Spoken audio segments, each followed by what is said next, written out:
Hey guys, this is Austin, and today I'm here with a review of the HTC Droid DNA for Verizon. With a 1080p screen, quad-core processor, and Android 4.1, let's take a look.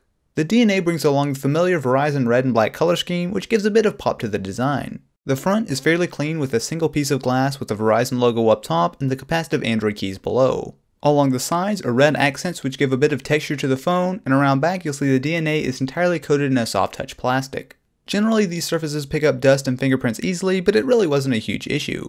At 9.7mm thick, it's on the chunkier side, but thanks to the heavily tapered edges, it feels like a much thinner phone in the hand. Here is where the 8MP camera is found, along with a speaker with Beats Audio branding. It's not particularly noteworthy, and in fact it's a bit too easy to cover with a single misplaced finger. Along the top, you'll see the 2.1MP front-facing camera and red speaker grille, and below are your capacitive back, home, and multitasking buttons. There's a notification LED hidden in the grille of the phone as well as on the back, which is a really useful feature. The rest of the ergonomics are less than spectacular, however. Unlike most smartphones, the volume rocker is over on the right side, and worse still, it's narrow and blends in. HTC has opted to load the top up with your micro SIM slot, sleep button, and headphone jack. Having the sleep button centered up top is awkward as it forces you to hold the DNA differently compared to almost every other large phone out there. Finally, on bottom is your micro USB port, which is weirdly covered by a flap. Micro USB is plenty robust to handle being uncovered, so it's beyond me why HTC and Verizon chose to cover it up here. This wasn't cool on the Palm Pixie, and it definitely isn't cool for a flagship phone at the end of 2012. It is compatible with the Qi wireless charging standard, so your best bet is to buy a wireless charger and ignore the fiddly little micro USB port altogether.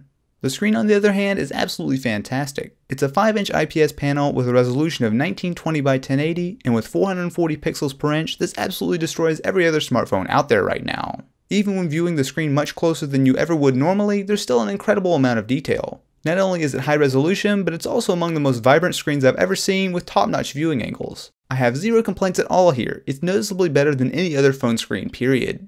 The Droid DNA is running Android 4.1 Jellybean with the HTC Sense 4 Plus skin. I've never been a big fan of Sense, and this latest iteration doesn't do anything to change my mind. The overall UI design is very different than stock Android, and a lot seems to be changed for change's sake rather than making things faster or better. There's a lot of chrome all over the phone, which really doesn't hurt anything, but it's not as slick of a look as even TouchWiz on the Galaxy Note 2.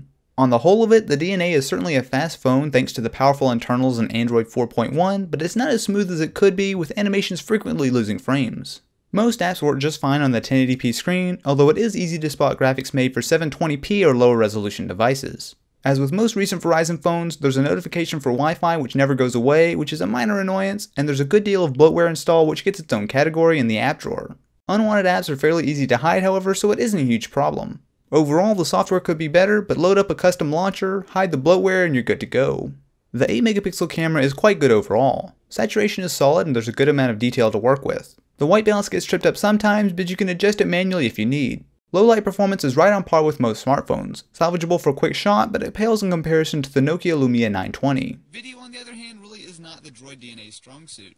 So in really nice lighting, as you guys can see here, it's not so bad, but a lot of the highlights on his face you can see are just getting totally blown out, and the audio just really does not sound particularly good. The camera software is generally quite good. It's not as intuitive as Android 4.2, however you have quite a few manual options for ISO, exposure, and more.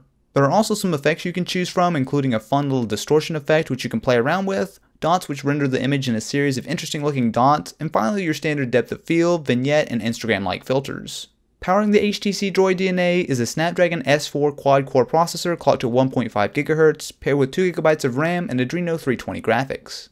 This is the same combo you'll find in the Nexus 4, and it delivers some of the best performance in any smartphone available right now. It has plenty of power to push around all the pixels on that 1080p screen, however some games aren't updated to work on the DNA just yet.